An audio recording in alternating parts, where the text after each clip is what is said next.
इतनी तेज बज रहा है ये कि जो भजन हरिनाम संकीर्तन बिल्कुल सुनाई नहीं दे रहा, केवल ढोलक सुनाई, साथ केवल सुनाई नहीं दे रहा है कि बाहर हरिनाम संकीर्तन हो रहा है। हरिनाम संकीर्तन नहीं सुनाई दे रहा, साज उससे कम होता है। सारी के प्राण आधार हो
आज वैसे ये बताना चाहते हैं, कल वो संघ में हमने मना कर दिया था ना उनको भैया नहीं आ पाएंगे, समय नहीं है। वो कल आए थे, फिर बहुत ज़्यादा कहने लगे नहीं आ रहा। बहुत उन्होंने कहा थोड़ी देर के लिए आ जाए दीदी। बहुत कोई हमारे सामने कोई हाथ जोड़ने लगता है तो हमको लगता है कि बड़ा घबराहट होने लगती है। मैं प्रभु ही क्या करा रहे हो। कल दीदी सबसे कह दिया है कि दीदी आएंगी, और सारे लोग कहने लगे अरे उधर की अरे आएंगी तो हम भी आएंगे। अब हम झूठे कहाँ आएंगे, कल लगे हम झूठे कहाँ आएंगे। आप थोड़ी देर के लिए आज हमने भैया हम बैठ नहीं पाएंगे, वहाँ पे बैठने में बहुत टाइम हो जाता है, हमने बहुत काम रहता है। एक घड़ी के तरह से पूरा 1 मिनट कहीं खड़ी नहीं हो सकते। कल दीदी थोड़ी देर फिर भाई 12 बजे के लिए हमने कहा कि 12 बजे थी, यहाँ से थोड़ा जल्दी बेटा चलिए चलना। सब लोग 10 थोड़ी देर कृष्णा फाउंडेशन के पास है, चले चलना थोड़ा तुम लोग चलोगे? पता नहीं भगवान की यही कृपा है कि इसी बहाने थोड़ा भगवान का नाम जीवों के कानों में जाता है। और तो कोई हमारा तो कोई यही उद्देश्य बस जीवन भर की जीवन में इससे वाणी निकले और बस भगवत नाम निकले, जीवों के कानों में जाए जो बेसुध पड़े हुए। तो थोड़ी देर के लिए चले चलना सब लोग। तो यहाँ 12 बजे के लिए हमने कहा है, तो सवा 11:15 पे निकले तो 12 बजे पहुँच जाएंगे। तो कृष्णा फाउंडेशन के पास बता रहे हैं, कृष्णा फाउंडेशन में ही है। अच्छा वही है स्कूल में। अच्छा भैया मुरारी थोड़ी देर चले। माता मुझे माफ करना। हाँ। मैं 10 बजे यहाँ से हंसपुर निकल जाऊंगा। ये लोग कह रहे थे ना बजाओगा ना टाइम हो। हाँ। कुछ ऐसा मुझे लगा हाँ। कि कुछ मतलब कष्ट तो नहीं होता किसी को, तो वैसे मैं मतलब 10 बजे नहीं, वैसे कोई बात नहीं है। हाँ। मैं 10 बजे रामायण जाना तिवारी जी के साथ में हंसपुर, और इसके बाद फिर हाँ, सुंदरकांड है। हम कह रहे थे आज उसको नहीं समय हो। हम मना कर देते थे, बाकी हमें कोई नहीं, हमने पहले भी कह दिया, मुझे कोई लालच हो कोई अरे नहीं नहीं, है। ऐसा मैं अपनी स्वेच्छा से आ रहा हूँ, किसी के अधिकार से नहीं, ना किसी के भाव से। टाइम ना तो आता कैसे, हमें तो लगन लगी रहती है। बिल्कुल बिल्कुल, बस ये तो आंतरिक भाव है बेटा। हाँ बस ठीक है, अच्छा कोई बात नहीं, फिर देखा जाएगा, इन लोग कोई बजा लेंगे। अब उस बच्चे को भी कहते हैं, अच्छा आज असल में शिवरात्रि है ना, तो जगह जगह सब लोग करा रहे हैं। इस जगत में तो यही है भैया, आज ये दिन है, आज वो दिन है, दिन दिन के हिसाब से भजन करना है, पूजन करना है। सांसों में भजन तो बहुत मुश्किल है। शिवरात्रि में तो ऐसा होता कि जगह जगह, और जबकि ऐसा नहीं है कि आज शिवरात्रि तो आज ही भगवत भजन होगा। उसी में जाना है कृष्णा फाउंडेशन में। भागवत हुई है उसमें। हाँ वहीं पे भागवत हुई है। अरे यही है कृष्णा कृष्णा फाउंडेशन। जगह थोड़ी है, 10 नहीं है, एक है, और दूसरा वो है जहाँ हमने दूसरा प्लाट किया, जो मकान बना है वहाँ पे कृष्णा फाउंडेशन वहाँ बनाया गया, नदी के किनारे पांडव। वह हमारे घर से थोड़ा सा लगा हुआ, नदी के बिल्कुल किनारे है कृष्णा फाउंडेशन। आ जाना बेटा वहाँ थोड़ी देर के लिए। अब संगत के लिए भी नहीं है, कोई बताओ क्या करें, या तो उस बच्चे को फोन करेंगे। कोई नहीं रुकेगा, आप जाएंगे तो कोई नहीं रुकेगा। ढोलक की संगत के लिए हमने कह दिया बैठ नहीं। आप जितनी देर रहेंगे उतनी देर ढोलक बजा लेगा कोई, और किसी को मत होगा, जितनी देर बजा ही लेगा कोई बजा ही लेगा। और किसी को थोड़ी देर होना है, तो आज थोड़ी चर्चा कर लेते हैं भगवान की, वो सखी भाव की, और भजन थोड़ा नहीं करते कई दिन से।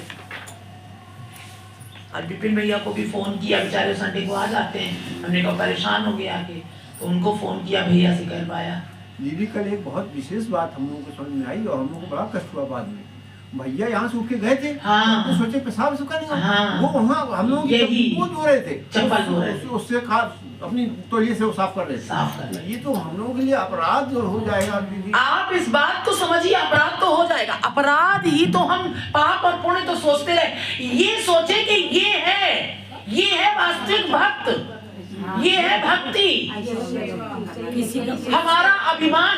हम परसों यही बात कह रहे थे, पता नहीं कोई जो हमारे पास में खड़ा हो, 3-4 लोग खड़े थे, हमने ये बात कहा था कि या तो वो पीछे खड़े, हमें नहीं पता, तो हमने ये बात कहा, हमने कहा कि देखो हम लोग इतनी ऊंची चर्चा सुनते इतने समय से, अभी हमारे अंदर का इतना अहंकार नहीं गया कि चप्पलें ऐसे पड़ी हुई हैं इनको कोई एक किनारे से लगा करके रख दे। हमारे अंदर इतना अभी अभी किसी की चप्पल उठाने का तो हमारा तुरंत हमारे अंदर आएगा, अरे हम किसी की चप्पल, क्या आएगा, किसी की चप्पल, चप्पलें हम उठाए। और ये भजन, ये आध्यात्म कोई मेल नहीं खाता है बच्चा, लेकिन ये तो भगवान की कृपा है। वही कल रमेश बाबा कहते हैं कि तुम्हारी कृपा कृपाल गोसाई, अपने अज्ञान हो अपने अज्ञान न जानत। तुम्हारी कृपा तो बरस रही है, लेकिन हो अपने अज्ञान न जानत, हम अपने अज्ञान के कारण नहीं समझ पा रहे। जैसे उल्लू को सूर्य की रोशनी में दिखता नहीं, उसी तरह हम लोग को मनुष्य योनि मिली सब कुछ समझने के लिए, लेकिन हमें कुछ दिखाई नहीं दे रहा, कुछ नहीं समझ में आ रहा। मेरा मैं अहम विषयों का जो आवेश है हमारा, वो खत्म। यही आवेश है, हम किसी की चप्पल कैसे करें, ये हमारा आवेश है विषयों का बेटा। सही, बिल्कुल सत्य। तो हम ये मुस्कुरा के, हम ये कह के और आगे बढ़ गए। या तो वो उन्होंने, उनको लगा होगा कि हाँ दीदी देखो, या फिर हमारे चित्त की बात, तो चित्त एक है सबका, भगवान ने दिखाने के लिए किया है कि देखें। हमने क्यों, जब यहाँ सत्संग शुरू हुआ था, हमने क्यों पहली वार्निंग दे दी थी कि कोई भी चप्पल इसके गेट के अंदर नहीं आनी चाहिए किसी भी भक्ति की। अब हमारे यहाँ तो छोड़ो, वहां कोई अंदर ले रहा है, ऊपर ले रहा है, कहीं बाहर फेंक रहा है, ऐसे कर रहा है, हमें वहां की छोड़ो, कैसे कर पाएंगे बेचारे वो। हम तो आज 20 सालों से उसी कमरे में, एक कमरे में हम लोग जीवन बिताया है, उसी बेड पे बिताया है बच्चा। सही। अंदर का कमरा, एक कमरा और उसमें बेड, उसी में खाना, उसी में पीना, उसी में रहना, उसी में सब कुछ, बाकी पूरा भगवान के लिए पूरा आते क्या था। लेकिन ये हमने नहीं किया, ये उन्होंने कराया, और उसमें भी कितनों को समझ में आया ये त्याग और ये तप। हमारा त्याग तप नहीं, लेकिन भगवान दिखाते हैं, लेकिन हमें नहीं समझ में आता है। तुकाराम जी को दिखा रहे हैं कि ना घर गृहस्थी कुछ नहीं देख पा रहे हैं, वो कुछ अपना नहीं, सबको अपना समझ रहे हैं, लेकिन जिनको अपना समझ रहे हैं वही उनको कोई नहीं समझ रहा है। कोई नहीं समझ रहा। ठीक है, बिल्कुल सत्य है। उनको एक साधारण, ये नरोत्तम दास जी क्या कह रहे हैं कि वो भक्त ऐसे साधारण, जब भगवान को कुछ करना होता है हमारे ही बीच में आता है और बिल्कुल ऐसे जीवन जीता है, बिल्कुल हमारे साधारण तरीके से जीता है, वो उसका जीवन ऐसा होता है। तो वो ऐसा जीवन, वो ऐसे चप्पलें लगा करके वो दिखा रहे। ये अपराध इस श्रेणी से आगे बढ़ी, और हमारे लिए अपराध है। ठीक, हमने उनको मना किया कि भैया ऐसा ना करो, हमको अपराध लग रहा है। वही वाली हाल हो गया कि वो गोपियों, भगवान ने कहा हमारे पेट में दर्द हो रहा है, समझ रहे हैं। तो नारद जी पहुंच के कहने, प्रभु आज आप बहुत करहा रहे हैं। कहने लगे हाँ करहा रहे हैं, क्या करें नारद, आज तो पेट में बहुत दर्द हो रहा है। कहने प्रभु बताइए कौन सी औषधि ले आए हम आपके लिए, बताइए जहाँ आपका दर्द ठीक हो जाए। कहने लगे हाँ नारद, हमारी औषधि ये है कि कोई भी वैष्णव अपने चरणों की धूल अगर हमें दे दे तो वो हम पी ले तो हमारा पेट का दर्द ठीक हो जाए। अरे कहने लगे प्रभु अभी लाते हैं, अब देखो अभी लाते हैं। और गए वैष्णव कहने लगे अरे हम अपने चरणों की धूल कैसे दे दें उनको, अपराध लगेगा हमें। शंकर जी के पास गए, ब्रह्मा जी के पास गए, सब पूरी सृष्टि में तीनों लोकों में गए। सबने कहा अरे अपराध हम श्याम सुंदर को कैसे दे दें अपने चरणों की धूल। अब देखिए आप दौड़ के आए, कहने लगे प्रभु चरणों की धूल नहीं मिल पा रही, सब कह रहे हैं अपराध लगेगा। कहने लगे अच्छा नारद अब तुम ब्रज चले जाओ। जब ब्रज आए, कहने लगे नारद जी को घेर लिया सारी गोपियों ने, मार नोच नोच के उनके वो, अब बताओ कहां से आए हो, अरे कैसे आए हो हमारे श्याम सुंदर, तुम तो बिल्कुल। कहने लगे कि देखो तुम लोगों से कहने आए हैं गोपियों कि श्याम सुंदर के पेट, कहने कैसा है, कैसे है हमारे लाला, सब कहने लगे कोई कुछ कहने लगे कि उनके बहुत पीड़ा हो रही है, क्या हो गया बताओ जल्दी। कहने लगे कि उनके पीड़ा हो रही है, अगर कोई अपने चरणों, उनका भक्त कोई उनके चरणों की धूल दे दे अपने चरणों की तो उनकी पीड़ा ठीक। अरे कहने लगे ऐसा नारद, ले के गोपियों ने खरोच के कहले बस बस इतनी सी चीज और हमारे श्याम सुंदर की पीड़ा ठीक हो जाएगी। सबने खूब धूल दी। जब लेके गए नारद जी तो प्रभु मुस्कुरा रहे थे। श्याम सुंदर कहने लगे प्रभु आप तो मुस्कुरा रहे हैं। कहने लगे हाँ नारद, कुछ तुमको पता चला, कुछ समझ में आई? कहने लगे प्रभु क्या हुआ? अभी तो आपने औषध ली भी नहीं और आप ठीक हो गए। कहने लगे हाँ नारद मैं सब जानता हूं। देखो क्या तुम मेरे भक्त नहीं हो? क्या तुम मेरे भक्त नहीं हो? तुम तो नारायण नारायण किया करते हो समय, लेकिन अभी भी तुम्हें अपनी परवाह है। मुझसे तुम अलग हो, तुमको मुझसे अपना कुछ है, तुम्हारा है। और ये गोपियां मेरे से अलग नहीं है, उनका अपना कुछ नहीं है, मैं ही मैं हूं सब। उनका तन, उनका मन, उनका भाव, उनका पाप, उनका पुण्य, उनका जीवन, उनकी गति, उनकी मति, उनकी बुद्धि, उनकी दृष्टि, उनका भाव, उनका अंग, उनकी पीड़ा सब मैं हूं। वो भी तो सोच सकती थी कि हमको भी पाप लगेगा। एक दिन दीदी रोना हो गया। महाभारत में कर्ण और अर्जुन के युद्ध, आखिरी युद्ध हुआ जब, हाँ? तो भगवान कर्ण को ऐसी जगह ले गए कि जहाँ कोई नहीं था, और कर्ण ललकारे कि युद्ध करो अर्जुन से। और भगवान रथ हाके चले जाए, और जब वहाँ पहुँचे ऐसी जगह ले गए कि जहाँ कोई नहीं। इधर भीम को, अर्जुन को मालूम, युधिष्ठिर को मालूम हो गया कि कर्ण हमारा ज्येष्ठ भ्राता है। ये लोग दौड़े कहीं अपराध ना हो जाए, ये दौड़े, लेकिन कन्हैया की लीला वो ऐसी जगह ले, जब तक ये पहुंचे तब तक अर्जुन को उन्होंने कही कि बाण, रथ का पहिया निकाल रहा था, बाण चलवा दिया। तो पूछने का केशव ये कैसा अनर्थ, कहीं सब बातें याद दिलवाई, अब युद्ध से लेकर सब बातें बताई हैं। और कृष्ण ने, कर्ण के मित्र थे, साथी रहे, लेकिन भगवान जब कर्ण मरा तो भगवान ने प्रकट को रोक दिया। कर्ण से बात हुई, मुझे आंसू आ गए। भगवान कन्हैया ने क्या ऐसा ड्रामा वो किया कि हम क्या बताएं। अब हमें लगे कि क्या देखो भगवान की लीला, भगवान रोते भी जा रहे हैं और समझाते जा रहे हैं।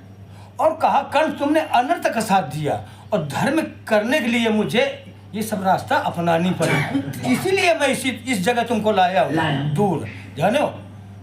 सारी बात बताई, भगवान रोने लगे, रोए, फिर बोले प्रकट को चालू कर दिया। वही फिर बाण मर, आखिरी बाण मरवाया अर्जुन से। क्या ये भगवान की बहुत बड़ी लीला है। क्यों भीष्म पितामह के साथ देखिए, बाणों की सैया पर पड़े हुए हैं, पूछ रहे कि केशव ये मैं किस अपराध से मैं पड़ा हुआ, 100 जन्मों तक मुझे बताया एक से एक जन्म में तुमने अपराध किया। और ये तो अपराध किया तुमने, जीवन रहते बहुत अपराध किए। ये बात द्रौपदी वहां खड़ी थी, तब द्रौपदी ने कहा कि अब आपको इतना ज्ञान है पितामह, उस समय आपका ज्ञान कहाँ गया था जब मेरी चीर हरण हो रहा था मेरा, तब आपका ज्ञान कहाँ गया था। कहने लगे बेटा द्रौपदी तुम्हें नहीं पता, ये जो हम कहते हैं ना अपना आहार और व्यवहार, दुर्योधन का अन्न खाया था। है? कहने लगे मैंने दुर्योधन का अन्न खाया था, उस समय मेरी बुद्धि भ्रष्ट थी, मैंने पाप का अन्न खाया था, इसलिए मेरी बुद्धि धर्म पर नहीं चल पा रही थी। अपराध दीदी तो अपराध ही है, वो बिना भोगने से। तो हमें इसीलिए इस अन्न का बेटा बड़ा प्रभाव पड़ता है। हमारे मुख में जो जा रहा है ये कैसे जा रहा है, ये सत्संग तो बहुत बात की बात है। पहले तो अपना ये प्राथमिक संभालो, जीवन जा रहा है। वो कल क्या रमेश बाबा कह रहे थे कि एक एक सांस वाली, जो संकीर्तन में आ रहा है, कोई देर में आ रहा है, कोई कैसे आ रहा है, कोई कैसे आ रहा है, अगर इसका महत्व पता चल जाए। मनसुख कह रहा था उस दिन, ये बात बहुत बड़ी है जो बोल रहा था, मेरे कानों में गूंजती उसकी बात, ये सच है। जो हमारी पीड़ा है, जब कोई जीव यहाँ से बोल देता है तो वो पीड़ा हमारी, जैसे भगवान नहीं कह रहे, वो हमारी उजागर हो जाती है यहाँ मानस पटल पर कि एक जीव के अंदर तो ये बात आई। वो कह रहा था कि अगर इस सत्संग का महत्व किसी को पता चल जाए तो यहाँ बैठने की जगह नहीं रह सकती है, खोपड़ी के ऊपर लोग बैठेंगे।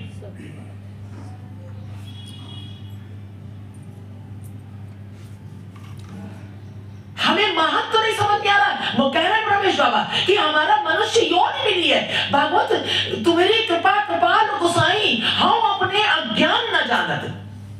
तुम्हारी कृपा तो बरस रही है उसी समय से जब से हमारा मनुष्य जीवन मिला, लेकिन हम अपने अज्ञान न जानत। हम अपने अज्ञान के कारण नहीं जान पाते। तो बेटा, सबसे पहले मलुकदास जी का परसों हम सुन रहे थे, हमने डाला भी था ग्रुप में यूट्यूब पे, कि वो कह रहे हैं कि कोई भी जीव, मैंने आज तक शास्त्र सम्मत में बात कर रहा हूं, किसी शास्त्र में मैंने नहीं किया पढ़ा, ये बात कह रहे जो मैं बता रहा हूं, कह लगी कि पूरे ये जो कंठी गले में डालते हैं किसी को कोई दोष नहीं है, सब स्वतंत्र है। वो जीव डाल सकता है गले में कंठी, और जो जीवन भर कोई गुरु ना हो उसका, कोई कुछ ना हो, लेकिन क्या करना है उसको? नियमित, संयमित। क्या संयम? अपना आहार। हम क्या पा रहे हैं, हमारे इस मुख में क्या जा रहा है अंदर, किनका भी ठाकुर जी को भोग लगा करके जाए शुद्ध कर लगे। पान, तंबाकू, सिगरेट, भांग, चरस कर ले, कभी देखा है? कभी देखा है कि जगन्नाथ जी में भांग, तंबाकू, सिगरेट चल रही हो, बद्रीनाथ में चल रहा हो, वहां हो रहा हो? कहीं नहीं। क्यों? प्याज लहसुन का भोग लगा। क्या भगवान इसको स्वीकार करते? गीता में 3 प्रकार का भोजन बताया, सात्विक नहीं है ये। पहले अपना आहार, इसी से हमारी बुद्धि भ्रष्ट होती है। बुद्धि हमारी जो सात्विक नहीं होती, आहार के कारण। और जब सात्विक नहीं होगी तो फिर आगे का सारा मामला बुद्धियां आएगी नहीं सर। आलू ही सड़ गई तो आप सब्जी कहां से बनाएंगे? अच्छी बनी नहीं पाएगी, उसके लिए तैयार ही नहीं हुआ ना। जो मन बुद्धि प्राण भगवत भजन, भगवत प्राप्ति के लिए तैयार ही नहीं हुआ, पहले ही खत्म। तो सबसे पहले वो व्यक्ति भोजन उसका शुद्ध हो, सात्विक भोजन हो, तब ये बुद्धि सही काम करती है। हमें क्या करना है? विधि और निषेध। दूसरे, हमारा आचार व्यवहार, हमारा आचरण, हमारा व्यवहार, कहां बैठ रहे हैं हम, हमारे इस मुख से किससे क्या बात निकल रही है। तो नरोत्तम दास जी कहते कितनी सुंदर चर्चा हो गई कि कृष्णेतर कुछ भी नहीं होना चाहिए। यहाँ हा कर रहे, वहां अपने बच्चों की बातें कर रहे, कहीं किसी, अरे वो तो चलेगा ही चलेगा। यहाँ पे मरोगे भी, खपेगे भी, बीमारी भी होगी, आजादी भी होगी, अमीरी भी होगी, गरीबी भी होगी, सब होगा, सब होगा, लेकिन भगवत भजन नहीं हो पाएगा जिसके लिए जीवन मिला है। यहाँ तो जीवन मरण के लिए है ही है। यहाँ धन दौलत से कोई लेना देना नहीं है, मान अभिमान से कोई मतलब नहीं है। यहाँ है जिसके पास वो भी दुखी है। क्या उसके पास सारी बीमारी कुछ नहीं होती? सब होता है। शांति नहीं है, इससे कोई लेना देना नहीं है। जितने भक्त हुए सब एक रोटी खा करके केवल भगवान भजन, उन्हें कुटिया में रह, उन्हें वैभव से मतलब ही नहीं है। और जिनके पास है उनको भी अहम नहीं है, वो भक्त है।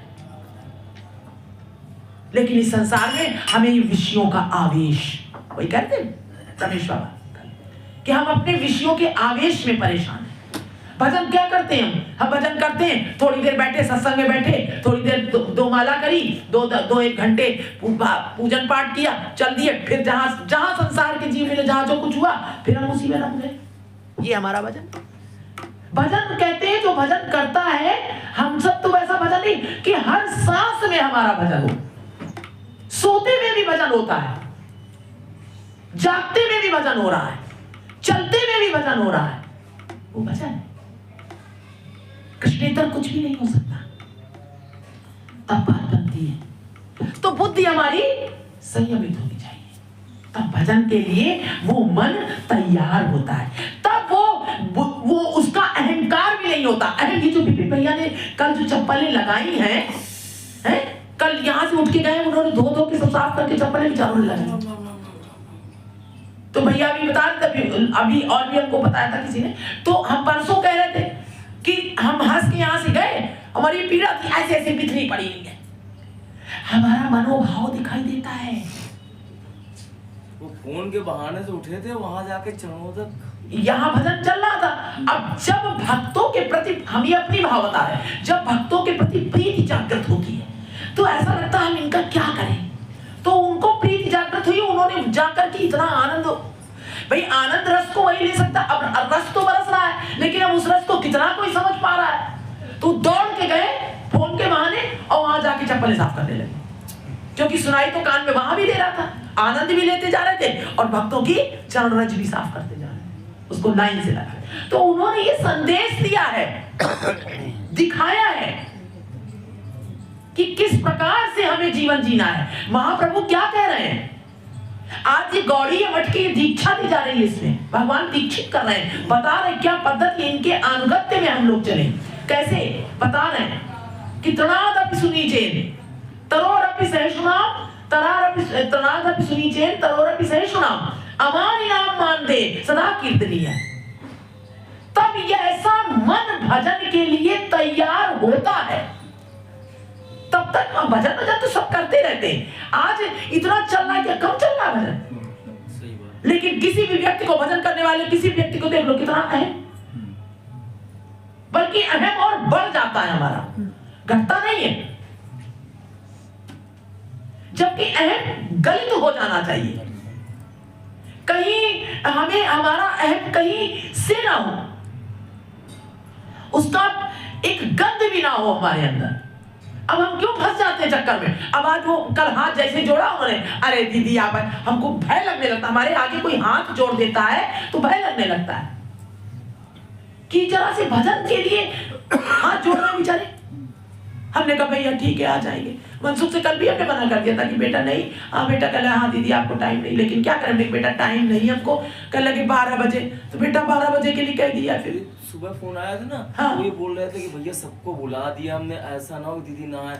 तो हमने सुबह उनके बोला कि हमने भैया आपका संदेश तो पहुंचा दिया, अब भैया हम क्या कर सकते हैं। फिर उनको लगा कि हमारी बात से उनको लगा कि कहीं ऐसा ना हो कि ना आए। हाँ तो कह रहे थे हमने तो मना किया, तो कह रहे दीदी हमने सबसे कह दिया, सब हमको झूठा कहेंगे। यही क्या करें, जाना है, जाना थोड़ी देर के लिए सब लोग। निवेदन किया, हमने कहा भैया उनको बहुत दीदी को देर हो जाता है और वहाँ पार्लर में ड्यूटी उनको करनी पड़ती है, रात में 12 बज जाता है उनको वापस आते आते 12 बज जाता है, सारी रात जगते हैं इस समय पिताजी की वजह से। और इतना आश्चर्य हो रहा है कि आप सुनेंगे तो पिताजी का ऐसा बदलाव देखो, ये आश्चर्य। जो उठ के मच्छरदानी नहीं उठा पाते थे, वो मच्छरदानी से निकल नहीं पाते थे, खड़े करके उनको बाथरूम भाई साहब ले जा रहे थे। बेटा मनसुख उनको फिर पकड़ के लाते, उनको फिर अंदर लिटाते, फिर वो ऐसे कर, अब क्या करें बेटा, अब क्या करें बेटा, पिताजी आप लेट जाइए। फिर अच्छा बेटा, फिर ऐसे लेट जाइए, अब बेटा अब उड़ा दो बेटा, और फिर उनको फिर उड़ाओ, और फिर मुंह से उड़ाओ, खींच के उड़ाओ, इधर दबा दो बेटा, इधर, और हाथ से नहीं बेटा पीछे दबा दो। वो व्यक्ति आज 3 दिन, तीसरा चौथा दिन था, कल 2 बार 3:45 बजे तक तो हम जगे, उसके बाद जगते तो हम रहे, लेकिन उसके बाद ऐसी कृपा हुई अपने आप उठे। वो जो ऊपर का था वो ऐसे हिलाने, कहते थे कि ये कंधे दर्द होते हैं, ऐसे उसको हटा करके पूरा उठ करके उठाना पड़ता, उठ करके बेटा, और फिर मच्छरदानी खोल के बाहर आना, अपने आप अकेले उठ के जाना बाथरूम से, फिर अपने आप आना, फिर उठा करके फिर अंदर, फिर सारा ओढ़ लिया। हमने कहा पिताजी हम आ रहे हैं। नहीं हम उठेंगे। बहुत बड़े बदलाव अपनी तरफ से उनके अंदर से आएगा कि हम करेंगे, बहुत बड़ी बात। उस दिन 2 घंटे हमने कहा आपको क्या करना चाहिए, कल हमको क्या करना चाहिए बेटा, हमने कहा आपको साहस करना चाहिए। बहुत बढ़िया दीदी, हमने आपको कोई बीमारी नहीं है, कहेंगे अच्छा बेटा यही हिम्मत देना बहुत बड़ा काम कर देते हैं, बहुत बड़ी टॉनिक है, सही बात है दीदी। अरे इतना आज आप लोग को बता रहे 2 बार हमारे सामने, अब अपने आप उठ के अपने आप, हमने कहा ये पेट देखो कैसे चल रहा है, बहुत बड़ी बात है। दीदी आपके साथ जो से गए थे पंद्रह छीन की झाड़ी में 100 साल से ऊपर की हो गई अमृत बाबा की। पता है वो इतने बिल्कुल बालक मत रहते हैं। अब पता है कहीं रहे राम बोल लिया करो, राधा बोल लिया करो, कृष्ण बोल लिया करो। खाना बनाती हैं आप लोग माता जी। खाना बनाते में बोलोगी तो पूरा घर का स्वभाव बदल जाएगा। हम स्वतः तो बदले पहले। अब ये ऊर्जा वैसी फैल गई, उठे अपने आप। हमें आश्चर्य, वही उसको हिला नहीं पा रहे और वही उसको आराम से उड़ रहे। बेटा बड़ी बात है भगवान। 7 साल से आज भाई साहब ऐसा कर रहे हैं और वो बुखार में धुत पड़े थे भाई साहब। हमारी उसी में हम बगल लेट के कह रहे कि बेटा, हमने कहा नहीं भाई साहब अंदर लेटेंगे तो पिताजी बुलाएंगे, आपकी आँख खुल जाएगी, हम यहीं पड़े रहेंगे। तो हम वो भाई साहब एक ही बेड पे पड़े रहे। वही तो दीदी हम कहते हैं हमें क्या मिल रहा आने से। मेरे जानते कितना भारी कष्ट है, नहीं आप बता। अरे बेटा ये मेरे हाथ हाँ। ये पकड़े, ये गर्दन सूज गई थी सब। हाँ मैंने थोड़ी तो दवा ली, हाँ। बंद कर दिया। आ रहे हैं और सब अपने आप इतना मतलब जीवन का मतलब शरीर का बदलाव कोई एहसास नहीं होता। कितना भी दर्द करे, कितनी भी तेज बजाऊं, चाहे 4 घंटे बजाऊं, 6 घंटे बजाऊं, ध्यान हो। तो वही तो मैं कह रहा हूँ कि मैं यार रमेश बाबा कल क्या कर रहे थे और हमें क्या मिल रहा है ये कोई कोई नहीं जान पाए। ये जिसको मिलता है वो यही कहता है, कोई नहीं जान पाए, क्योंकि वो गूंगा रस है। क्या बताएं हम। वही मैं कह रहा हूँ, इसलिए मैं कह देता हूँ ये ना समझे ना कि अभिमान से ना मुझे किसी से कोई मतलब नहीं। वो हम अपने रस से, कि आप क्या दे रहे हैं क्या नहीं, मुझे कोई उससे अपने आनंद में हम बहुत प्रभु देते हैं जहाँ। हाँ वो हम अपने आनंद में रमे। और क्या मेरा मतलब दिमाग जो था घूमता था वो अब ये लगता है जैसे आपने उस रोज थोड़ा हमें हिदायत दी मुरारी सिगरेट बंद करो, तो मैं सिगरेट धीरे धीरे छोड़ती। अब नहीं, अब ये कहीं रहेंगे भले ही हमें ना पास में आए, लेकिन जिस समय सिगरेट उठाएंगे दीदी ने कहा था यही कृपा है। तो अब किसी को क्या बताएं हमें कितना वो शब्द का भले ही पी लेंगे और लेकिन पीने के बाद दूसरी बात काम के लिए 4 लोग लाइन लगाए रहते हैं। ये कृपा ही तो है भगवान की। सुबह भागे लेकिन वो भी एडजस्ट कर रहे हैं किसी तरह बेचारे भाग के। भगवान जानते कि तो हमारे है तो कृपा उन्हीं की। जाओ बेटा 5 मिनट रह गया, 10 मिनट निकल जाओ। तो ये है, तो ये ऊर्जा आप, लेकिन हृदय में आपके अंदर सत्यता होनी चाहिए। जब हम ही पालन नहीं कर रहे हैं तो वाणी का असर कैसे होगा। ना और पर उपदेश कुशल बहुत है रे, बहुत फर्क पड़ता सोच का। बहुत ये उनकी उम्र 100 से ऊपर है और अपने सहपाठी जो है उनके लिए उन्होंने कहा कि ये पत्रक उनको दे देना, उनकी बीमारी ठीक हो जाएगी। उनकी बीमारी ठीक हो जाएगी। मतलब पिताजी हमारे आज अपने आप उठ करके जा रहे हैं लैट्रिन में, शावर सब कर रहे हैं। ये 4था दिन है हमको केवल। वो सब देखते हैं सब। आपके पास बिल्कुल उनका बल है, हमारा नहीं, उनका बल है। लेकिन आप साथ में रहोगे तो बिल्कुल सही हो जाएगा, बिल्कुल सही हो जाएगा। आप दीदी उनके साथ ऐसा रहोगी ना, वो यहाँ तक आने लगे। हम वही कह रहे हैं, हमारे हम तो अगर 7 साल के हमारे पिताजी साइकिल चला रहे थे। चमत्कार हो जाएगा दीदी, सही में चमत्कार है, रात को चमत्कार देख रहे हैं। बीमारी भगवान अपराध की सजा देता लेकिन प्रेम भी करता दोनों। बहुत, वो सजा नहीं देते, वो सजा नहीं होती, वो उनका प्रेम होता है। प्रेम होता है, सजा बहुत सुंदर बात कही दीदी। वो उनका प्रेम होता, सजा कभी देता ही नहीं। भगवान तो कभी सजा देता ही नहीं। जैसे फोड़ा हो जाता है तो फोड़ा को साफ करना। अरे हम उसका अंश है। आप अपने आप बताइए, आप अपनी उंगली को सजा दे पाएंगे? नहीं। यहाँ अगर जरा सा ऐसे करो दर्द हो रहा है ना, और अगर इसको काट भी रहे हैं तो क्यों काट रहे हैं? कि मेरा पूरा शरीर बना रहे। तो काट के फेंकेंगे, लेकिन काट के फेंकते समय भी आपको लगा मेरी उंगली चली गई, लेकिन फिर भी आप उस शरीर को बनाए रखेंगे। उसी तरह भगवान है, हम उनके अंग हैं। वो हमको सजा नहीं देते हैं, वो सजा देते हैं। वो सजा देते हैं। सच यही है, वो सही है बेटा। तो हमारा आहार, हमारा व्यवहार, वही कह रहे थे कि कोई इतना संभाल ले अगर, और भगवान का अपना विग्रह रखे और साधना करे। और दूसरी चीज सत्संग कैसे, गुरु क्या हो गया उसका। आज हम जो अपने लिए कहते हैं हमारा क्या हो गया, हमारे तो बहुत बचपन में हमारे गुरु ने हमको दीक्षा दी थी।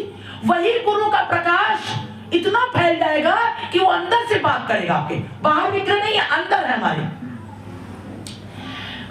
तुलसी एक श्रीमद् भागवत पढ़े, भगवत गीता पढ़े जय हो जय हो जय हो। और वो साधक संजीवनी साधक संजीवनी वही श्रीमद् भगवत गीता, रामचरितमानस, जय हो जय हो। 3-4 चीजें उन्होंने कहा। और संतों का भक्तमाल आप पढ़ें। हाँ भक्तों से। और जिस समय आप रामचरितमानस पढ़ें, जिस समय भक्तमाल पढ़ें, आप मीराबाई का चरित्र आप ये देख लें कि मीराबाई हमारे सामने बैठी हुई हैं। बहुत सुंदर। तुलसीदास जी का आप पढ़ें, तुलसीदास जी हमारे सामने बैठे हुए हैं। बहुत सुंदर बहुत सुंदर। जय हो जय हो। आज ये जो इतना सत्संग शुरू हो गया, हम एकनाथ जी का चरित्र, तुकाराम जी का चरित्र पार्लर बैठ के बेटा पढ़ते थे सुनीता, तो हमको ऐसा लगता, हम अपनी बात बता रहे हैं, हमको ऐसा लगता था, वो कहते थे उनके घर में सदा व्रत बढ़ता है। आज सोचो इतने गृहस्थ है हमारे घर में, पीढ़ियों से भजन होता चला रहा है, लेकिन ये स्थिति नहीं हुई कि उसके घर में कोई इतनी भीड़ हो जाए। सत्य। लेकिन क्यों हमको वो हम रहते सबके साथ है, लेकिन बेहोशी स्थिति में हमको ही दिखाई देता रहा एकनाथ जी का घर है और एकनाथ जी के घर में खूब सत्संग हो रहा है। विट्ठलनाथ जी बैठे, गिरिराज जी बैठे, मीराबाई है, मीराबाई सब दृश्य दिखता है। तभी तो कह रहे जब इनके पद गाएंगे, जब इनके भजन करें, तो वो दृश्य दिखेगा हमें। ये उनके अनुगत्य में चलना है, अब सदा इनके संतों के अनुगत्य में रहे बेटा। जय हो जय हो जय हो। और फिर कह रहे हैं कि फिर उसका जीवन इतना सुंदर कि उसको वो गति मिलती है कि साक्षात परमात्मा उसको लेने आता है। सब स्वतंत्र है, बहुत बड़ी कृपा। लेकिन हाँ हमारा आचार विचार, हमारा खान पान सब हमारा बहुत शुद्ध होना चाहिए, बहुत सरल और बिल्कुल ईमानदार। हाँ ईमानदारी हमारे अंदर होनी चाहिए, हमें हमारा ईमानदारी से भजन होना चाहिए। ईमानदारी तो बहुत ही जरूरी है। बहुत बहुत जरूरी। जरूरी। हमको किसी दिखाने थोड़ी ना, अच्छा लगे तो अंदर किसको दिखाओगे? ईमानदार होना चाहिए। सदैव से देखो, ये जो बार बार आज ये चर्चा शुरू नहीं हो पा रही है मंजरी गुण की, ये मंजरी गुण ऐसा है बेटा कि बिल्कुल सरल हृदय का है। भगवान तैयार कर रहे हैं, तैयार कर रहे हैं भगवान। दीक्षित हो लो पहले, बहुत सुंदर वर्णन है। जय हो जय, मजा ही चल रही है अभी। जय हो जय हो जय हो। तो बता रहे हैं कि सिद्ध देह में वहां पर जो मंजरी है वो गौरांग लीला में, गौरांग लीला में जो ये गदाधर है, ये जितने श्रीवास आदि हैं, ये क्या क्या है, कौन कौन मंजरी है, ये गौरांग लीला में क्या है और सिद्ध देह में क्या है ये। और यही अनुगत्य है, और अनुगत्य यही जब वो अपने गुरु के साथ रह करके भजन करता है, तो वो इसी तरह से गुरु उसका नाम रख देता है, जैसी उसकी पद्धति देखता है, जैसी उसका प्रेम देखता है, जैसा लक्षण देखता है, वो अपने उस मंजरी का नाम रख देता है, वैसी सेवा वो करने लगता है। तो इसका कारण ये होता है इसलिए कि 8 याम भगवान की सेवा में इसका चित्त रहे। ये नहीं कि 2 घंटे सत्संग किया चले गए, वहां फिर ही वो शुरू हो गया। मनन चिंतन करना है। मुरारी कैसे कह रहे हैं कि तुम्हें किसी को क्या पता, इसी तरह एक एक व्यक्ति जानता है कि मुझको क्या मिला, ले भले ही हम लापरवाही करते हैं। सही बात कहने से। तो कौन कितना गंभीर है, ये भगवान से प्रार्थना करो। बीमारी को जड़ से खत्म करना है। ये भाव रोग है सब। अब प्रभु ये जीवन बर्बाद। बहुत से लोग कहते हैं हम तो यही करते रहे, काम ही ना करें। हाँ। लेकिन हमें जो भाव मिलता है वो वहाँ भाव है नहीं भाई, असली फसली और नकली। जय हो। 3 चैप्टर है और 3 काल हुए और 3 देवता है, है ना? भाई नृत्य का जैसे करते हैं भजन में, तो नृत्य तो करना कोई बड़ी बात नहीं है। अब नरोत्तम दास जी नहीं कह रहे हैं कि नृत्य तो शरीर करता है, जब आत्मा आनंदित होती है बस वो नृत्य होता है। था वो शरीर उठता अब है। देखिए, जो आपने परसों भी वही भजन गाया और कल भी है, वो आनंद इतना बेटा क्या करें ऐसा हम? भाव, और हमको भी होश नहीं रहता। हाँ। मैं सोचता हूँ कितना सुंदर हो जाए, कितना सुंदर हो जाए। हाथों में थकावट नहीं महसूस नहीं होती है। कुछ नहीं महसूस होता। और ये लगता ओ ना अब सांप कल हम भजन कर रहे थे, तो भजन करते सुनते सुनीता का स्वर किधर जा रहा है, सुनीता तो इसका स्वर बोल के हम देख रहे थे ये ऐसे अलग हो जाती है ना। वो जो थोड़ा सा है ना, हाँ थोड़ा वो ऊपर आ जाता है, उस स्वर को नहीं नीचे लाना है। ऐसा ना, ये बंदिश की चीज है। हाँ। और ये पद 10 मात्रा का है। ये अब जैसे कहते हैं बाजत ताल हाँ। मृदंग झांझ ढप, अब तुम क्या कहती है बाज, यहाँ तक तो सही आ जाता गलत हो है। जाता है। बाजत ताल मृदंग झांझ ढप, हमसे तुम्हारा वाला निकलता ही नहीं, उसमें ऐसा था दीदी, राग का मामला ऐसा जरा से भी हो गया तो राग बदल गया। बदल गया। वहां ये पे चल- स्टॉप कहाँ लेना है। दीदी एक दो बार ये होएगा तो हाँ। और मजीरा शहर अब दीदी अगर अकेले गाएं तो बहुत सुंदर आ जाए। ए जी में वो ताल आ गई। हाँ। फिर आगे चल। अब अगर हमने ये नहीं किया, स्वर नहीं लिया, ये स्वर लेना है बीच बीच में। हाँ। नहीं लिया तो वो जो अपना ले रहा है जगह नहीं मिलेगी ना, जगह मिलेगी नहीं उसको, खाली हो जाएगी, वो आगे चला जाएगा वो। और देखिए इसको मोड़े हम हारमोनियम क्यों नहीं बजा पाए? हम हारमोनियम इसीलिए जब तुम लोग बजाती थी ढोलक तो हमसे बजती नहीं। वो अकेले देखो राग अलापे पूरी रात गाते। गाने में कई अलाप की जरूरत है तो अब आपने वो आलाप दिया नहीं। हाँ। आपने स्वर ले लिया, गाना गायन शुरू कर दिया तो नहीं बचेगी, नीरस हो जाएगा। नीरस हो जाएगा। बहुत सा से माँ हो गया, राग बदल गया जो उस ये चलो थोड़ा सा सुना ले।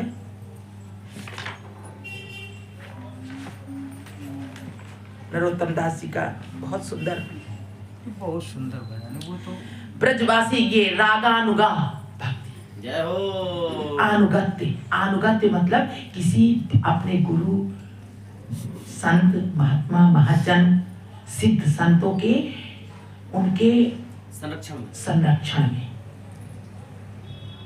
चलना, रागानुगा उनकी आज्ञा में रहना, उनकी आज्ञा में रहना।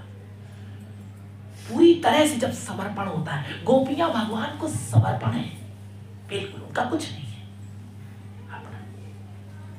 आंख बंद, आंधे किसी लाकड़ी आधार नाम शामिल, क्या कह रहे हैं क्या नहीं कुछ पता नहीं, उसी भाव में बह रहे हैं। ये भक्ति ऐसी है बेटा, तब भगवत प्राप्ति हो जाती है। हमको इतने जो हमने ग्रंथ और जो कुछ भी लिए, हमको वो ग्रंथ नहीं दिखाई दिए, हमको साक्षात वही संत दिखाई दिए। ये श्रीमद् भागवत का दर्शन हमें क्यों हुआ? साक्षात भगवान का दर्शन हुआ तब तो ये जो रहल में लोग पढ़ते हैं, रहल की पद्धति खत्म हो गई। यहाँ पर किसी के पास रहल नहीं है। रहल की पद्धति, सिंहासन की पद्धति सब सिंहासन पे लोग बैठाते हैं। हमको लगा भगवान हमारे सिंहासन पर कब तक बैठे रहे, चुभता है। सिंहासन पर तो हमने भगवान बना के बैठा दिया, तो हमारे सिंहासन पे बैठेंगे क्या? अपनापन नहीं है। आपका पति हर समय सिंहासन पे बैठता है, पुत्र आपका सिंहासन पर बैठता है, हटा दिया हमने। कहा हम सिंहासन पर बैठा नहीं सकते, गद्दा बिछाओ, बढ़िया मस्तक लगाओ, बढ़िया बैठा दो भगवान को। हाँ, सिंहासन पर भी कभी बैठा देते जब मौज आती है, वही नहीं जैसे महाप्रभु विष्णु खट्टा पे जाके बैठ जाते हैं, तो हमारे गोविंद कभी सिंहासन पे भी जाके बैठ जाते हैं। विष्णु खट्टा कहते हैं जिस सिंहासन पर भगवान खटिया उसको बोलते हैं, खट्टा कह दो आप, जो भी कह दो। मेरा बउआ लाया छोटा सा पलंग भगवान के लिए, लाया, वृंदावन गया था तो काफी चीज लाया था। तो ये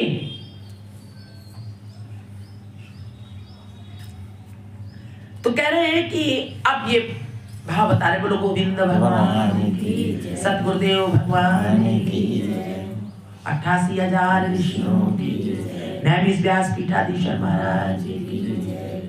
देखो सबसे पहले सबसे प्रेम करना सीखो। हम वही कहते सीखो, जब हम शब्द कह देते करो करो, हमको लगता है कि जब हमारा आत्म तत्व जागृत होगा तो कुछ करना नहीं पड़ेगा, अपने आप होने लगेगा, क्योंकि ये आत्मा का स्वभाव है।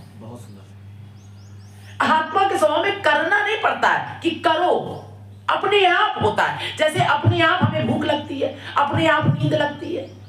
अभी अपने आप हमें अहंकार हो जाता है, अभी अपने आप हमें क्रोध आ जाता है ना, अभी अपने आप हमें लोभ हो जाता है, अपने आप हमें मोह जागृत हो जाता है। उसी तरह से जब आत्म जागृति होगी तो अपने आप ये सब कुछ नहीं होगा, वो अपने आप क्या होगा? त्याग, अपने आप अनासक्ति, अपने आप सब होने लगे, अपने आप निरअहंकार, अपने आप हम अहंकार हमारे अंदर हो गए। हरदास जी कितने मारे जा रहे हैं, वो अहंकार हो ही नहीं रहा, अपने आप नहीं होगा, क्योंकि उनका आत्म जागृति हो चुकी है, परमात्मा दर्शन हो चुका है। और ये होगा कब? जब हमारा लक्ष्य होगा परमात्मा प्राप्ति। बच्चा समय बहुत थोड़ा बचा है, समझ लो, सबसे प्रेम कर लो, खूब प्रेम कर लो, हृदय से प्रेम कर लो। वो क्या कर रहा है तुम्हें होश ही नहीं रहेगा कि हमें मार रहा है कि हमें पीट रहा है, क्या कर रहा है। और अगर दंड भी है तो हृदय में प्रीति नीति युक्त दंड। भगवान से प्रार्थना करो कि आपकी शरण में आ जाए प्रभु, ये भी ऐसा हो जाए, ये प्रार्थना करो। उस रोज ये देख के तो मुझे आंसू करने का, देखो भगवान करते क्या हो, इधर वो कर रहे हो, इधर इधर ये कर रहे हो, गोद में उठा रहे हो। नहीं करते। तो कह रहे हैं अर्थात ब्रजवासी जनादि की में प्रकट रूप से विराजमान जो भक्ति है, ब्रजवासी जनादि में प्रकट रूप से विराजमान जो भक्ति है उसे रागात्मिका कहा जाता है। अब आप लोग को शुरू से बता रहे हैं नरोत्तम दास जी, उसको रागात्मिका कहते हैं। अगर कोई संत, कोई महात्मा, कोई आप पुस्तक में पढ़ेंगे रागात्मिका भक्ति, तो रागात्मिका भक्ति के बारे में समझ सकते हैं ना, जो प्रकट रूप में, जो ब्रज में, या जो भगवान कृष्ण का भक्त है, ब्रजवासी है, सिद्ध है, संत है, वो भक्ति कर रहा है भगवान से, तो कैसी कर रहा है? वो रागात्मिका भक्ति है। उसका नाम क्या है? रागात्मिका भक्ति। इस रागात्मिका की अनुगता भक्ति को ही रागानुगा कहते हैं। इस रागात्मिका की अनुगता यानी इसकी जो पद्धति है, इसमें जो की जा रही भक्ति, उसको रागानुगा कहते हैं। इसलिए पहले रागात्मिका के लक्षण जाने बिना रागानुगा भक्ति समझ में नहीं आएगी। अब कह रहे हैं इसके लक्षण बताते हैं। इष्टे स्वारसी की राग परमाविष्टता भवेद, तन्मयी या भवेद भक्ति सात्र रागात्मिकोदिता। कह रहे अर्थात अपनी अभीष्ट वस्तु में क्या लक्षण है? अपनी अभीष्ट वस्तु। आपकी अभीष्ट वस्तु क्या है? आपकी अभीष्ट वस्तु क्या है? भगवान कृष्ण। आप ना बोला करें, टैया से बोल देते हैं। ये बालक हमारा पाठशाला में ये बहुत टैया है। ये प्रहलाद है, प्रहलाद जी बच्चों को पढ़ाते हैं। हमको ऐसे ही दिखता, हमको बहुत प्यारा लगता है अपनी पाठशाला। क्या है हमारी अभीष्ट वस्तु? अभीष्ट माने क्या है? प्रिय। प्रिय। तो हमारी प्रिय वस्तु क्या है? गोविंद हमारी। बेटा थोड़ा तो कह रहे हैं इसका अब लक्षण बता रहे हैं। क्या है? कि अपनी अभीष्ट वस्तु में जो स्वाभाविक परम आविष्टता, आविष्टता का मतलब उसमें प्रवेश करना या हमारा मन लगना, घुसना, आविष्ट होना, आविष्ट। हम कैसे उसमें जा रहे हैं उस विषय के अंदर। बेटा और फल रख दो, अरे अंगूर रख दो, अरे बेरी रख दो, बच्चे खाते हैं। ध्यान किया करो, ऐसे दर्शन किया करो, वहां कौन कौन मिलेगा, क्या क्या होगा, हैं? अरे बच्चे खा रहे, हम तो ऐसे ही कहीं किसी को बोलते हो तुमको लड्डू डाल दिया। हाँ। ये डाल।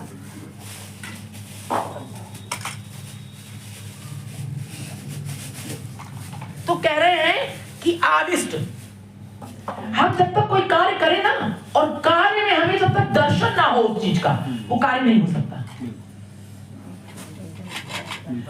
दर्शन करते हुए दर्शन होना चाहिए। इसी तरह जब हम भगवत चर्चा कर रहे हैं तो हमें दर्शन होना चाहिए।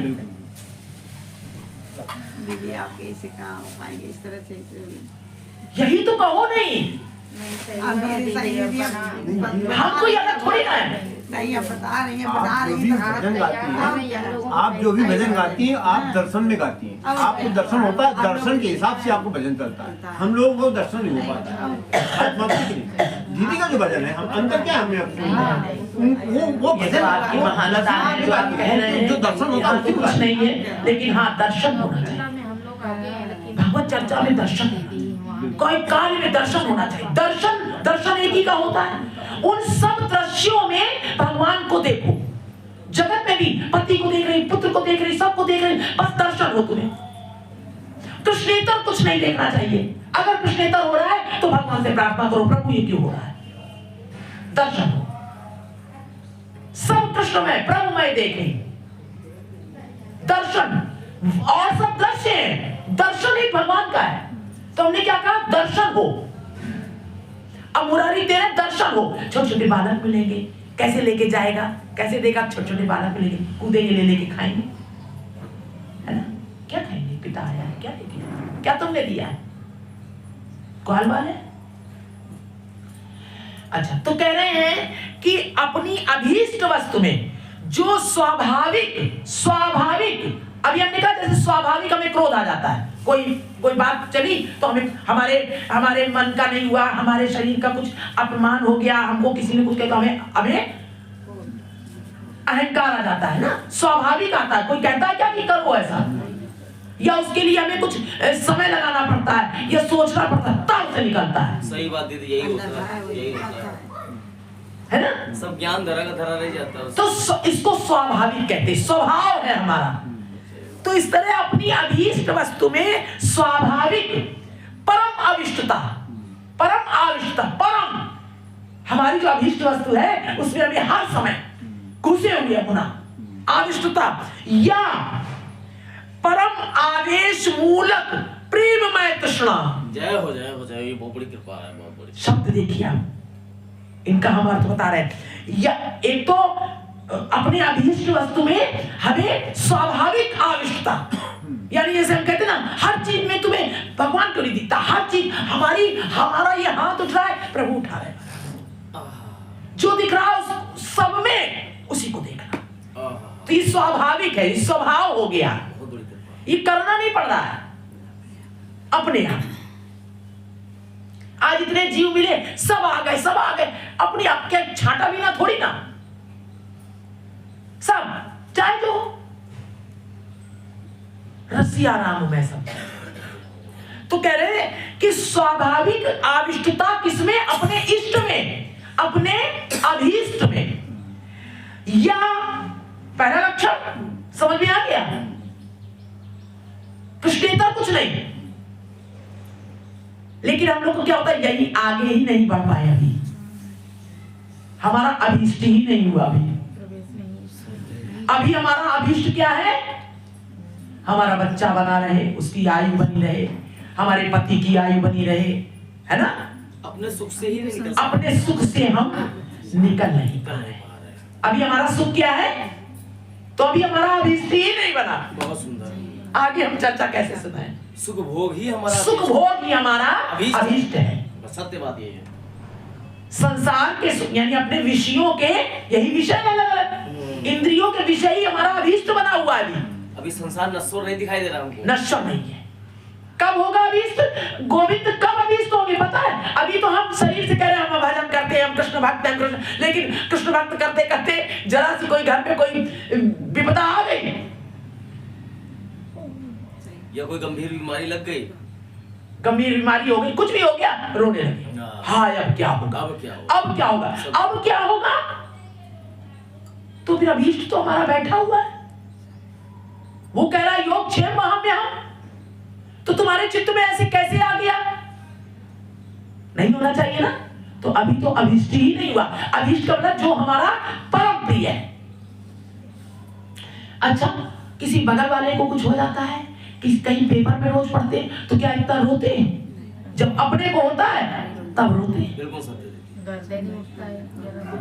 क्योंकि अभीष्ट तो हमारे अभी यही बने हुए, संसार ही हमारा अभीष्ट बना हुआ है। हाँ, अगर सबके लिए रो, सबके लिए दर्द हो तो होगा तो फिर हमारा गोविंद ही अभीष्ट हो जाएगा। सत्य दीदी। अच्छा, तो यह आविष्टता या ये पहला लक्षण, या परम आवेश मूलक प्रेममय तृष्णा। आवेश मूलक, मूल माने जड़, हमारा अंदर से आवेश ही ऐसी तृष्णा, तृष्णा माने पाना, चाहना अपने अभीष्ट के लिए, तड़प, आवेश हो हमारे अंदर। अभी हमें विषयों का आवेश है हम लोग के अंदर है, हम लोग की भक्ति ऐसे ही चल रही है। सत्य कह रही दीदी। तो कह रहे प्रेम में तृष्णा है, उसे राग कहा जाता है। उसे क्या कहा जाता है? राग। गोविंद गोविंद आ गया। अब जो भी चल रहा है जीवन, अरे ठीक है ये जीवन, ये हमें अपना जीवन दोबारा मिलेगा क्या? भजन करने, ठीक है। यहाँ तो सब कुछ होगा, हानि बीमारी सब होगी, हानि लाभ सब होगा। अगर ये छूट करके भगवान से प्रेम लगा रहता बीच में तो इसको राग कहते हैं। सब में प्रभु के दर्शन और सबको सुख पहुंचाने की चेष्टा, सबको सुख पहुंचाने की चेष्टा, ये राग, ये राग है। उसी राग से युक्त, अब राग समझ गई, उस राग से युक्त यानी उससे लगा हुआ, उससे प्रीति, इतनी प्रीति कि पता चल जाए ये सब नश्वर। अच्छा भाई ये नश्वर है, ये तो सब जाएगा, क्या तुम्हें भक्ति मिल पाएगी? ये तो चला ही जाएगा। ये सुखी रहे या दुखी रहे, ये रोगी रहे या निरोगी रहे, या कटे फटे कुछ हुए, लेकिन ये तो सब जाना ही जाना है, ये तो रुकने वाला नहीं।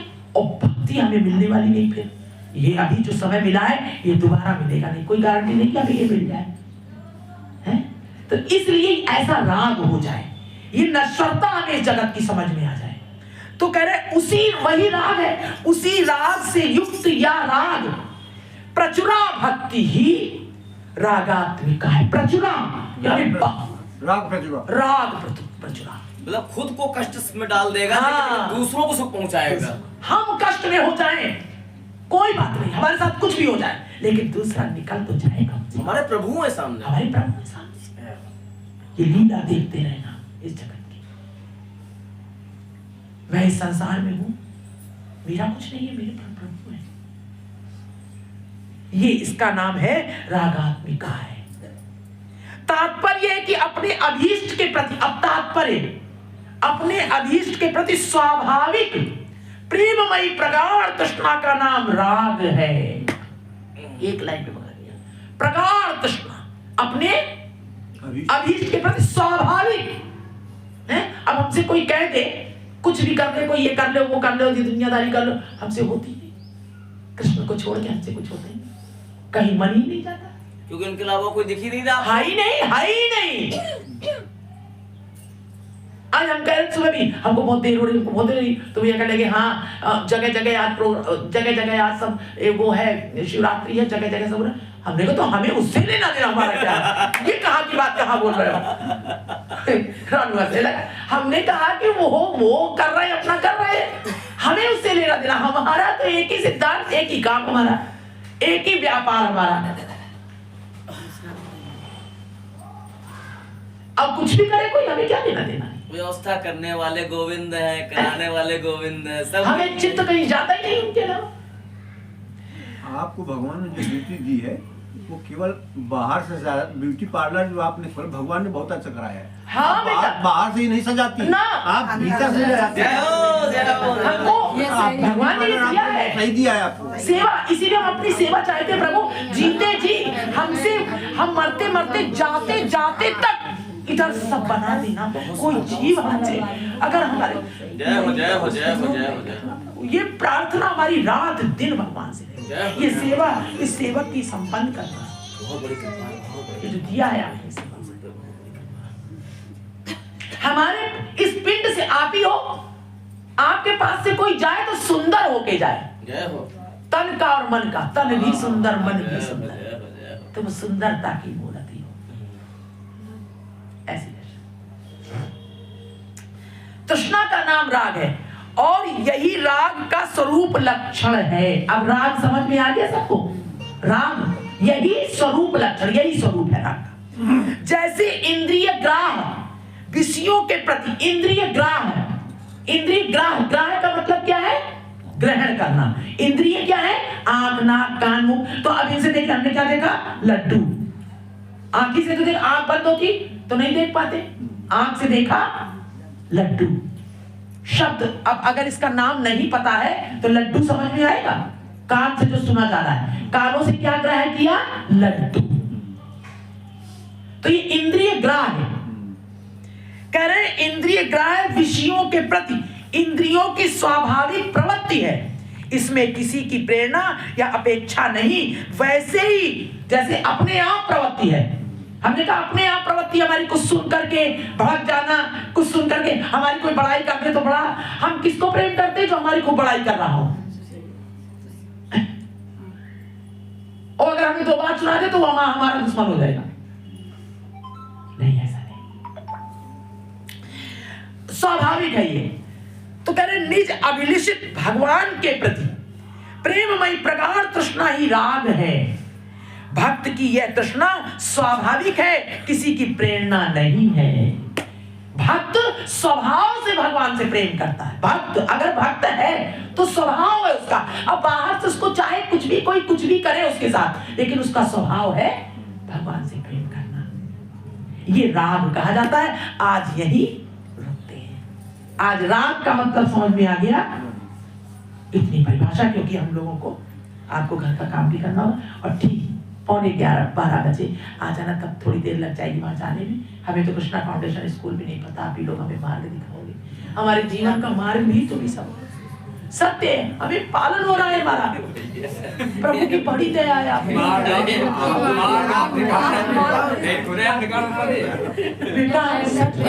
अंधे लोग कहीं मार देख ना पाएंगे क्या? हमको जो कहीं उनके इतर हम नहीं, भगवान ने हमको ये सेवा बहुत बहुत, हम तो सेवक हैं। दे रहे हैं। दीदी ये बात सही कह रहे हैं कि लोग अब वो चाहे हम चिल्ला के करें सेवा, चाहे डांट के करें, चाहे मार के करें, चाहे दूर करके करें, कैसे करें, लेकिन ये दिल में मेरे कि प्रभु ने भर दिया, ये सेवक ही है। आप भले समझो कि हम अहंकार में, सेवक है तो सेवक ही रहेगा। और सेवा का यही उद्देश्य है कि परमात्मा प्राप्ति हो जाए, शरणागति हो जाए हर जीव को। भगवान से यही बहुत बड़ी कृपा है, बहुत बड़ी कृपा है, बहुत बड़ी गुरु गोविंद भगवान की जय जय श्री राम। और चलना तो झीका मजीरा ये सब ले लेना, ढोलक ले लेना, अभी निकाल लो। अभी निकाल के फिर वो देर होती है, मंदिर वाला काम लेने फिर जाना।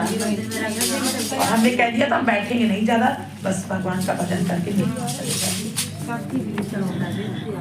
चौदक ले लो और सभी लोग जय राधे जय। भैया सभी से प्रार्थना है, थोड़ी देर सभी लोग कृष्णा फाउंडेशन में आ जाए। जय राधे जय राधे राधे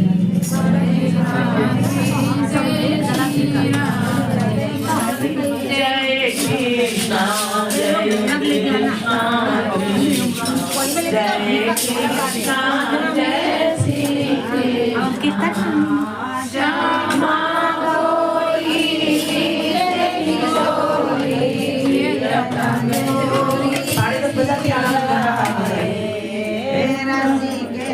रसीलो छैल छबीलो गुनहगार मीठो कृष्णा राधे बिहारी चलो धारण श्री राधे जाना हो कोई बात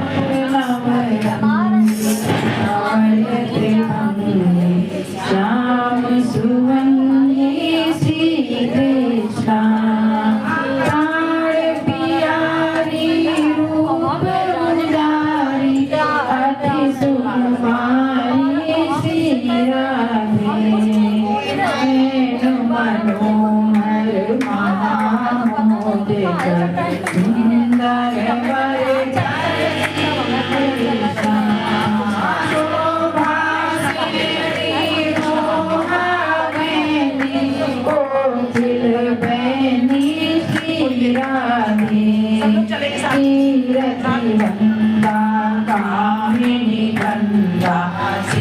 भगवंता श्री कृष्णा चंदा बदनी उदारदनी शोभा सदनी श्री राधे परम उदारा क्षमा पारा अति सुकुमारा श्री कृष्णा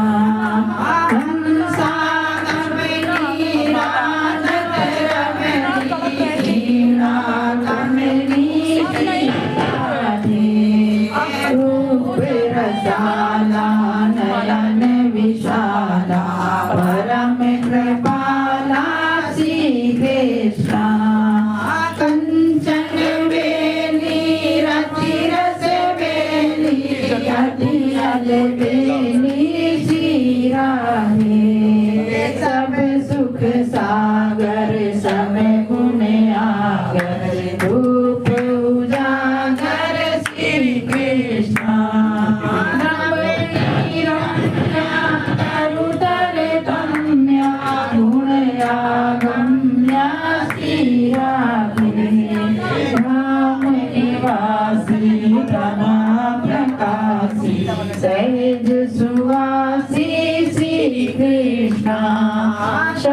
कहलादिनी अति प्रियवादिनी उरे उन्मादिनी श्री राधे अंग अंग टोना सरस सलोना सुभग सुठौना श्री कृष्णा राधारामिनी गुण अभिरामिनी हरि प्रिय स्वामिनी श्री राधे हरे हरे हरि हरे हरे हरे हरे हरे हरि श्री कृष्ण जय राधे जय राधे जय राधे जय श्री राधे जय कृष्ण कृष्ण जय कृष्ण जय श्री कृष्ण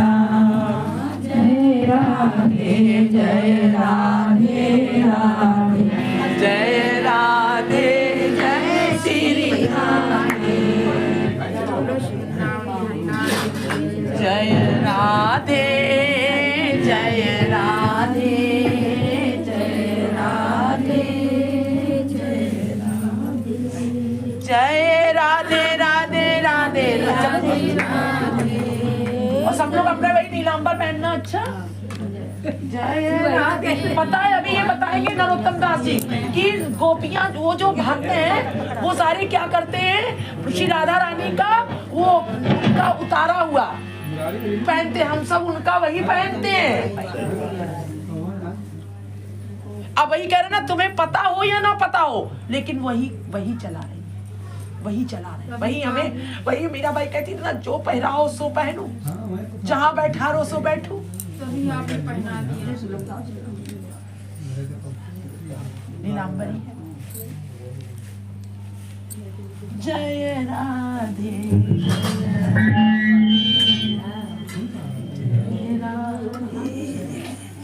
सभी लोग नीलांबर पहन के आएंगे। दीदी बेटा ये लो वही दीदी